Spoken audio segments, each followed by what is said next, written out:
Penso que és una lliçó d'amor la que ha fet la nostra mare, no? La que ha tingut amb nosaltres, de dir no vull que pateixin més del compte veient-me d'aquesta manera.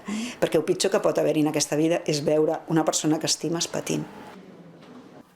Ideològicament estem totalment a favor de l'eutanàsia, totalment. I a més vam celebrar quan es va aprovar la llei.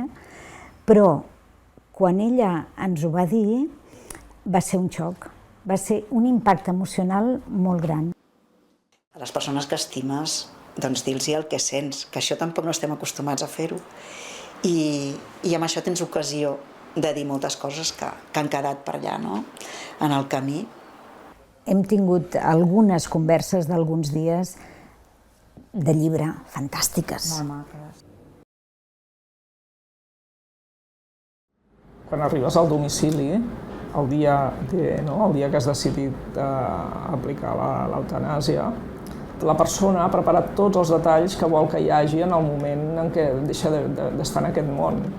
I impacta una miqueta, no? Perquè posen la seva música, s'acompanyen de qui els hi fa il·lusió estar acompanyats. Bueno, doncs això, no? Que estiguéssim una filla aguantant-la cada mà, agafant-li les mans cada filla i després els nets i el gendre en el peu del llit, no? La vivència és maca. Al final, després de tots els processos i això, és un moment maco. Jo penso que és un moment que les famílies recordaran com un moment maco, perquè la persona mor realment amb molta pau, amb molt poc temps, no es fa gens llarg el procés. Ella volia una mort digna i la va tenir.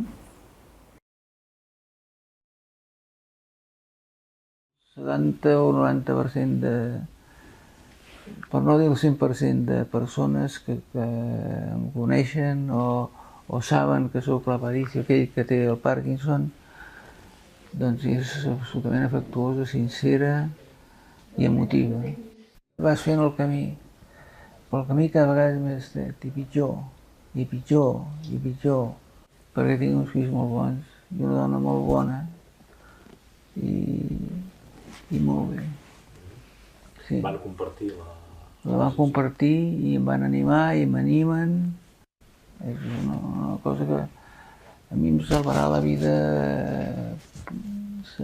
moral, sentimental, d'estimació, de capficament, però no. La religió tombaran la meva religió. Jo vull expressar que jo estic molt tranquil·la amb la mort. Gràcies a haver aprovat la sol·licitud, tinc tranquil·litat. Al començament d'això, quan li vaig dir que tenia la Ela, em va quedar mirant així, espantat, i em va dir: això, Carina, és un dol continuat. I realment és això. I és veritat, de cert.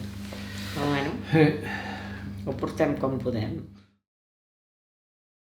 He tingut una vida llarga, prou maca. He sigut mare, he viatjat molt, he fet la professió que m'ha omplert més. I al final la vida m'ha regalat el millor home per viure això. I més, al final m'ha vingut una neta. No l'esperàvem, Una neta preciosa, preciosa. I tinc una filla meravellosa. Llavors al final dius, va, ja està bé, no?